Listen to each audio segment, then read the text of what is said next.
Chico, agora vamos a uma pergunta de um pastor evangélico que você deve conhecer porque ele é conhecido em todo o Brasil, comanda um rebanho de fiéis à sua religião de 1.500.000 pessoas aproximadamente. Trata-se do pastor Manuel de Melo. Ele próprio irá fazer a pergunta a você, que foi gravada pelo nosso VT.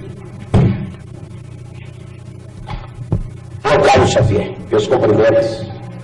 E convidado por esse programa e pela sua direção para lhe formular uma pergunta, quero fazê-lo com muito agrado, com muita satisfação, por conhecer você através da literatura, da sua fama, e que ninguém de consciência tranquila pode negar as suas qualidades mediúnicas.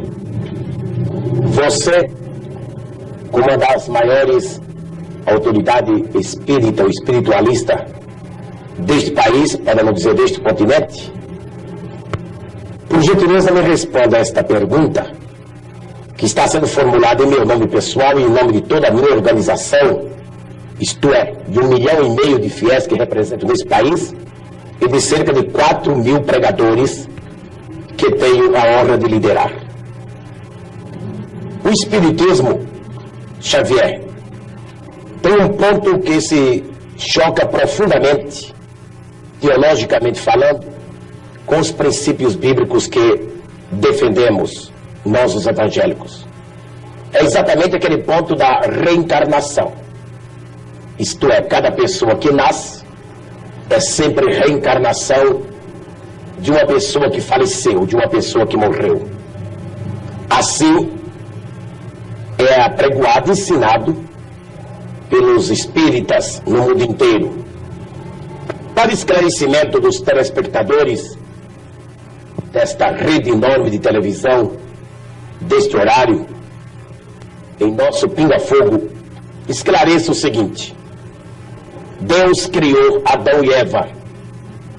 Todos nós concordamos, creio que você também, a maneira como foi criado e o mundo cristão inteiro. Muito bem, mas logo após a criação de Adão e Eva, as duas primeiras criaturas humanas, surgiram as duas outras criaturas humanas. São os dois filhos de Adão e Eva, Abel e Caim. Você poderia, dentro da sistemática espiritualista, dentro da doutrina da reencarnação, você poderia dar, meu caro Xavier, uma explicação aceitável de onde vieram, qual a procedência de Caim e Abel, os dois primeiros filhos de Adão, isto é, pela ordem, a terceira e a quarta pessoa humana existente aqui na Terra? Responda-me. E eu gostaria que os milhões de telespectadores que assistem agora a você com tanta atenção, devido à fama do seu nome e as qualidades insofismáveis que você as tem, responda a procedência e como essas duas criaturas humanas vieram à Terra, Abel e Caim. É somente isto e muito obrigado. Ô Chico, a pergunta é um pouco longa, mas você entendeu bem, né? Então...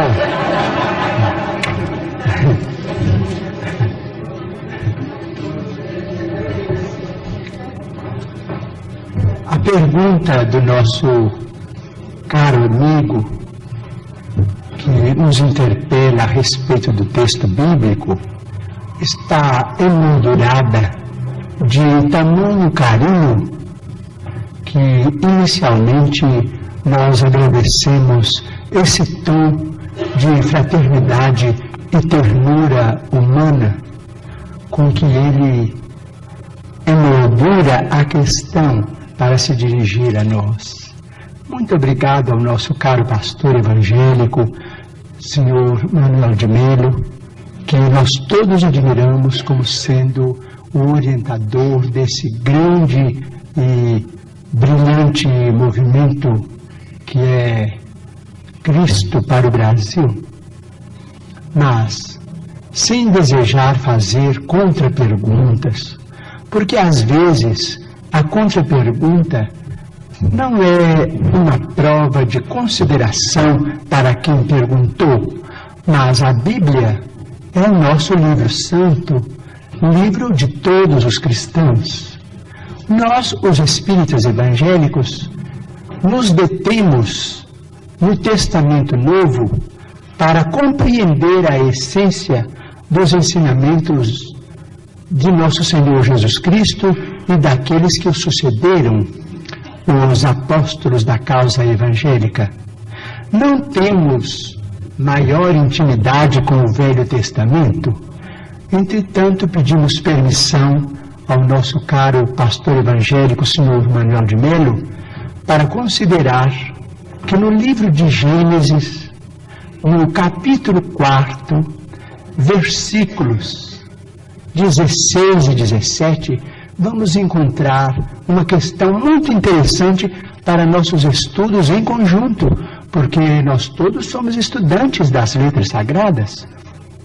O capítulo 4 trata, por exemplo, da união de Adão e Eva para o nascimento dos seus 3 filhos, Caim, Abel e Sete.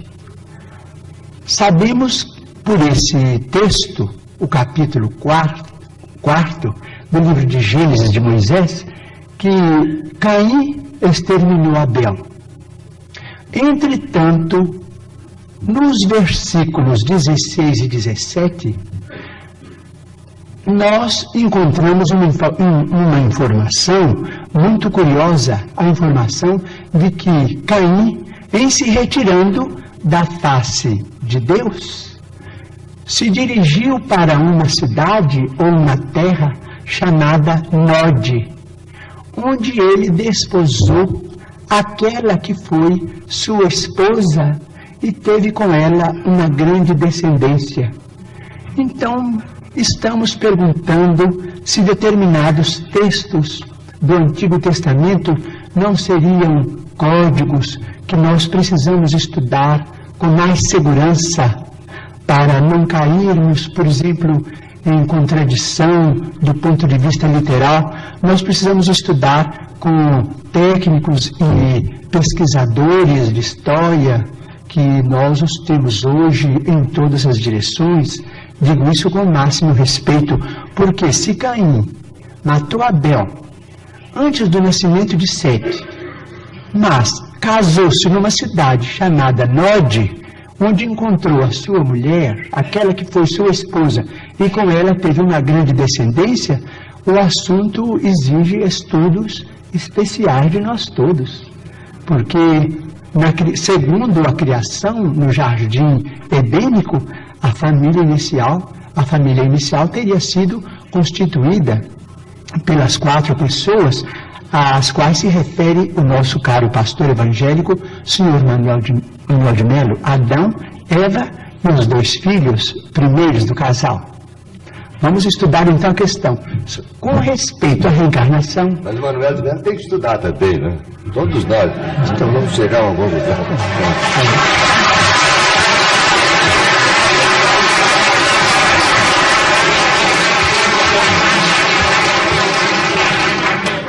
Bom, com respeito à reencarnação, posso dizer? Pode, Chico. Com respeito à reencarnação, nós, os espíritas, estamos diante de uma realidade inconteste para nós. Normalmente, na vida mediúnica, temos assistido, nestes quase 45 anos de espiritismo evangélico à luz dos princípios kardecianos, a desencarnações e reencarnações. Mas permitimos-nos também perguntar ao senhor Manuel de Melo, nosso caro pastor evangélico, senhor da pergunta, e também aqueles que fazem objeções contra os princípios da reencarnação, permitimos-nos perguntar sobre o sofrimento das crianças, por exemplo. Não vamos nos referir aos adultos, porque seria alongar muito a resposta, mas vamos pensar nas crianças. Por exemplo, nós, os espíritas, muitas vezes encontramos determinados casos de suicídio, e às vezes suicídio acompanhados de homicídio, ou às vezes apenas de homicídio.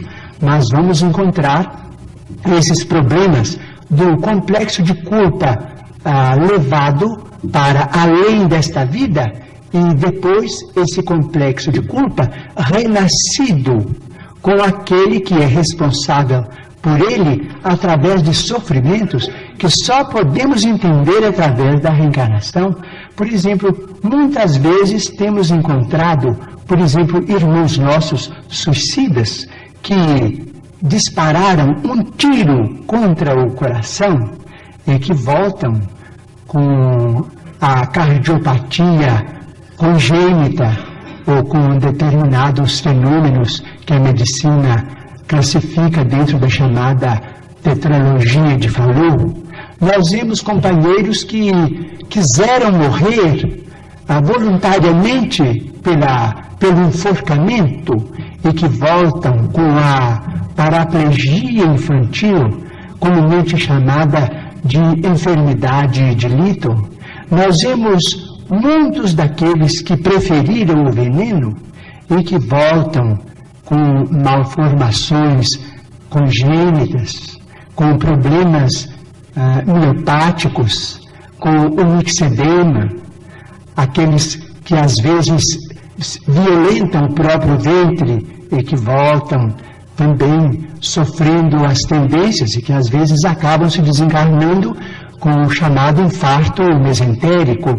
Nós vemos, por exemplo, aqueles que preferiram morrer pelo afogamento para se retirarem da vida num ato de rebeldia contra as leis de Deus. Vemos, por exemplo, aqueles que preferiram o afogamento e que voltam com o chamado enfisema pulmonar.